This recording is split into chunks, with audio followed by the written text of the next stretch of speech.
Hi, everyone. My name is Randall Davis, and joining me is Russ Wilson, and we are teachers at the English Language Institute at the University of Utah. And today we're excited to give you a presentation on reducing stress and increasing proficiency through puppetry. Some of the things that we'll be covering today are describing drama activities that reduce stress in performing in front of others, just like right now, increasing speaking fluency, and using different technologies to share speaking productions with others.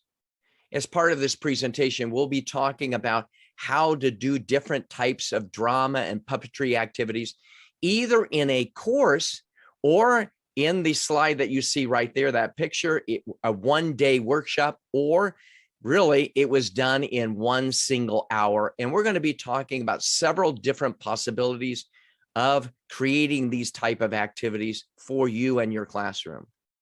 First of all, we'll be discussing the challenges with encouraging speaking production and how puppet shows can fill that gap. Then we're going to explain some puppetry basics for the classroom and then describe how we can share these productions online.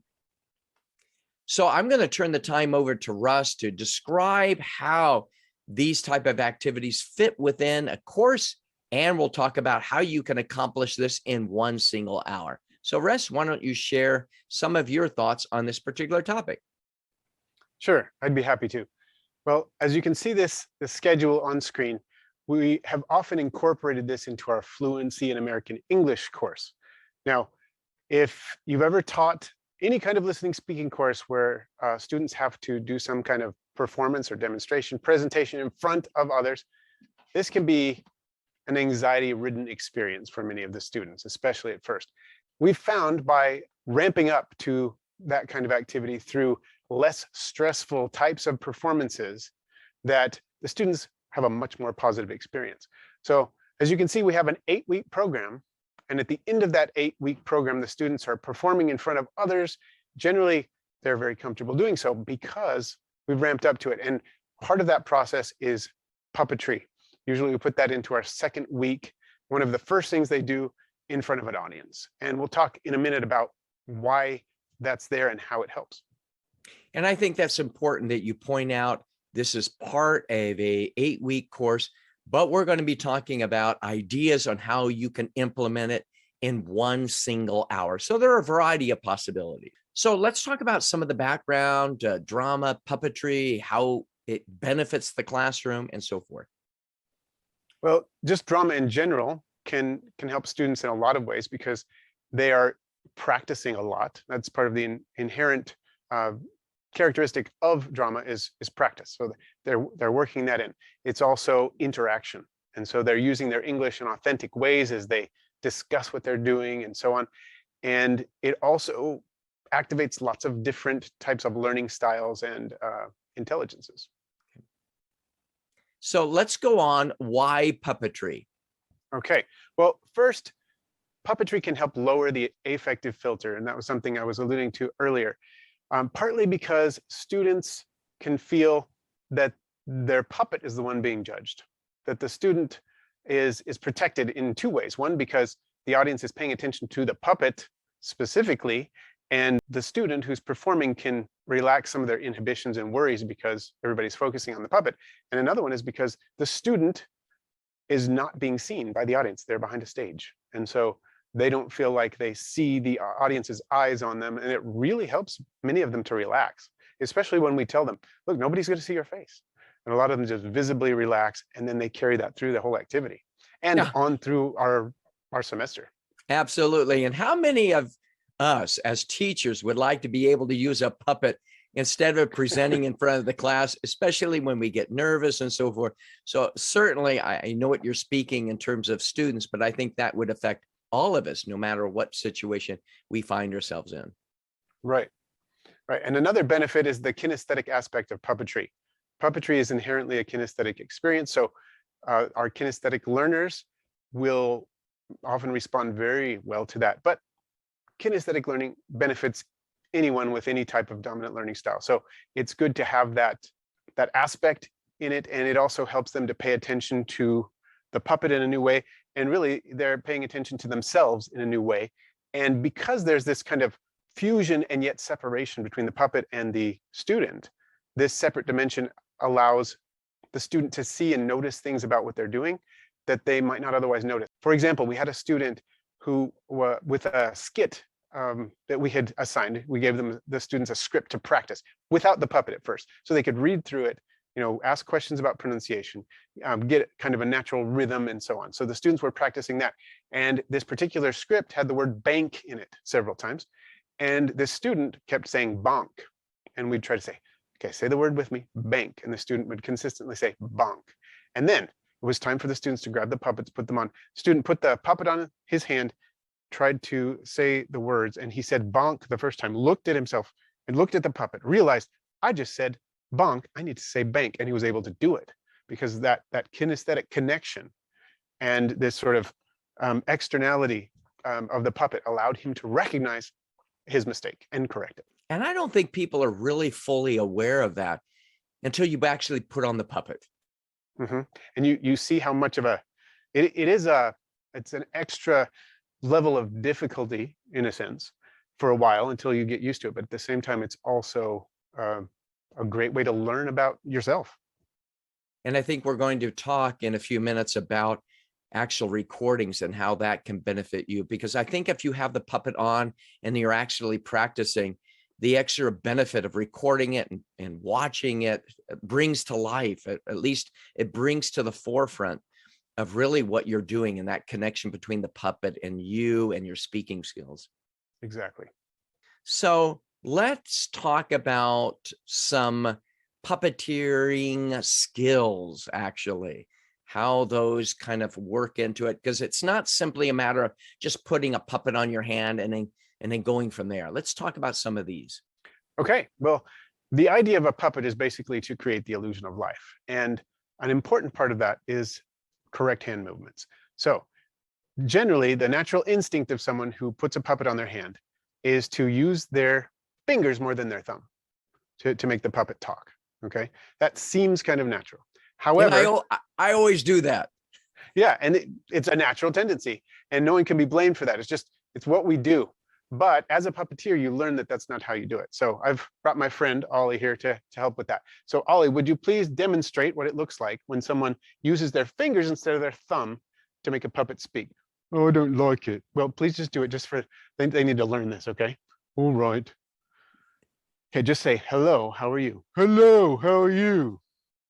It's not very comfortable, okay? And it doesn't look very good either. Now, would you demonstrate how you would actually prefer to do it? Hello, how are you? See, much better, much more natural. So I think it is. I think once again, when you're putting on a puppet and so forth, you're not thinking about those basic movements, but it makes a significant difference. Especially for us. Yeah. And another thing, your fingers are going to move a little bit. That's inevitable, but make sure the thumb is doing the bulk of the movement. Now, the next step is syllable stress. This is one of the main thrusts of what we're trying to teach the students. Is we're working with focus words and with stress and so on. So when you are doing this, you can say, find your stressed words in your thought groups if you've covered that already, if you want to cover that as part of the workshop, and I've done that. Or just, you can actually hand out a script that already has stressed words marked. I've done that as well. There are different ways you can do that. And when you do that and you say, okay, on those stressed words, have the puppet push the face forward a little bit and open the mouth a little wider on those stressed words. So, hello, how are you? Seems a little wooden. But if you say, hello, how are you? It looks a lot more natural. And the final point that we'll talk about today is that when students are performing, they're usually performing in pairs or trios. They have a tendency to pay so much attention to their partner when their partner is speaking that their puppet just kind of dies sometimes. So we tell them to avoid that. Instead, they should practice back channeling, which is an important skill anyway. But doing it with a puppet is also important on stage, and it looks a little different than it would with natural back channeling that we do. But you can have the puppet react with surprise to something the other person says, or you can have the puppet nod its head as it's listening, that kind of thing, to make it also seem more natural.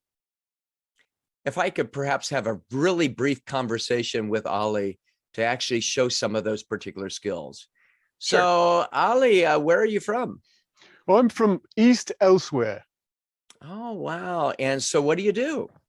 Well, I'm a full-time puppet. Okay. And how do you like your job? Oh, I love it. I get to perform in various places. I take long naps in boxes. It's nice. All right, Russ. Thank you for sharing that. I think that really provides some context on how some of those skills really work. So let's talk about, we've talked about some of the basic skills. We talked about the rationale for using puppets. And for those that are watching, how do I go about creating really simple puppets or something more elaborate? Well, more elaborate puppets can really go on the extreme end. You can buy a custom-made puppet that looks a lot like you. It's made to be a mini you for $300 to $500. And of course, it's probably not what you're looking for this kind of activity, but you can find something much cheaper. These links that we put up here, like the Folk Menace puppets, Melissa and Doug puppets, Silly puppets, have quite a range. So you might find a puppet that's $8, $15. You can go up a little higher. My friend Ollie, you just met, was, I believe, about $65, and you can find comparable puppets for about that much. And you can go up from there. But Folk Menace puppets, Melissa and Doug puppets have puppets in the $15, $10, $20 range, somewhere in there. And then Silly puppets will also go up from there as well. And of course, as teachers, we often prefer a much less expensive option. We have those as well. Now, one tool that I find very helpful is these little eyes. They're on a loop, so you can just pop them onto your index finger, and you got this little guy. And it's pretty easy to use, and it immediately gives that illusion of life. But to add another dimension to it, just get an inexpensive, colorful fleece glove, or similar kind of glove that can often be found at a discount store. And you pop that on, and here I go.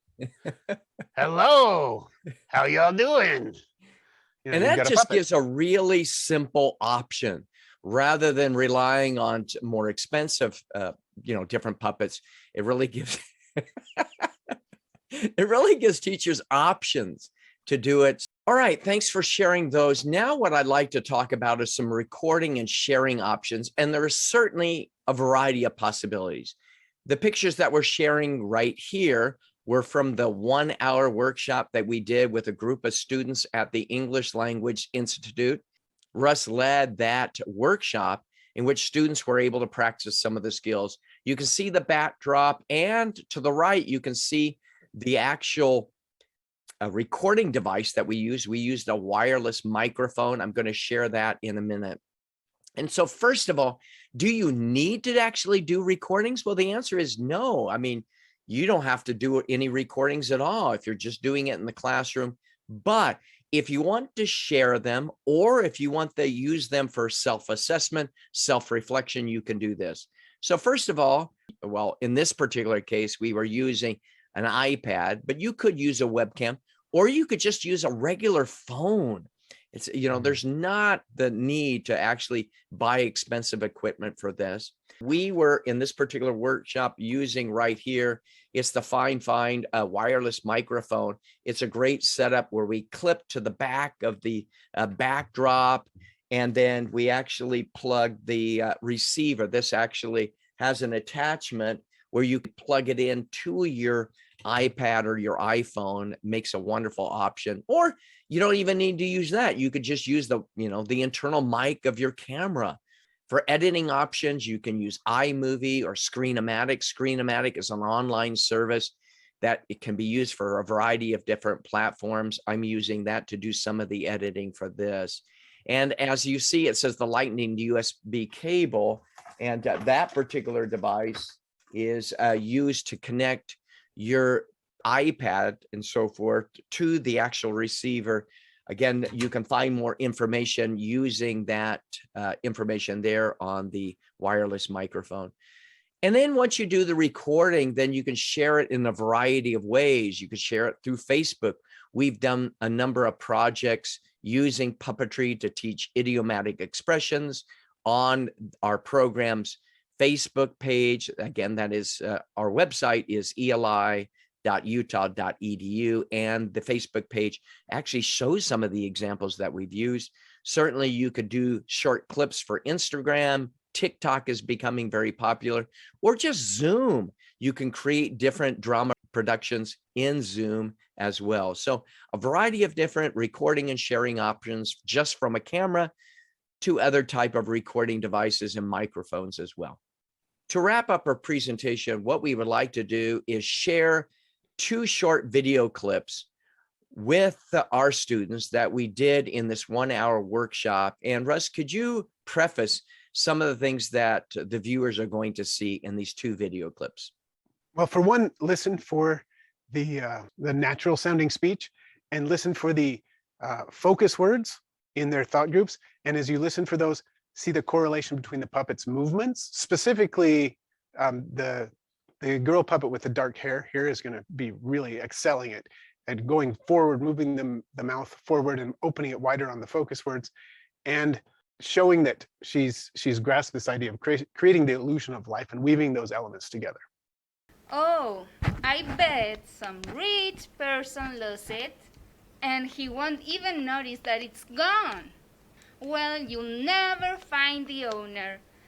That will be impossible. You might as well donate it a good cause.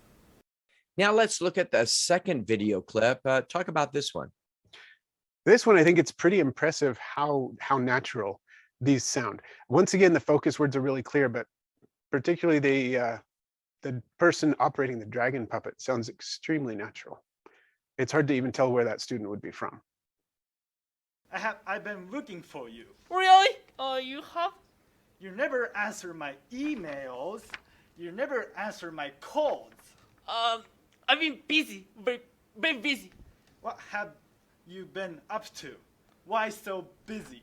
I was busy at work. Work? I heard you went to Las Vegas. No, I remember. Well, we want to thank all of you for joining our presentation on reducing stress and increasing proficiency through puppetry.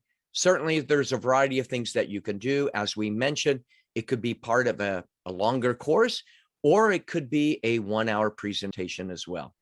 We look forward to hearing from you if you have any questions or comments and so forth, or just sharing your projects with us. You can contact us here. You can see our email listed here. Again, from the University of Utah, thank you very much for joining us today. Thank you.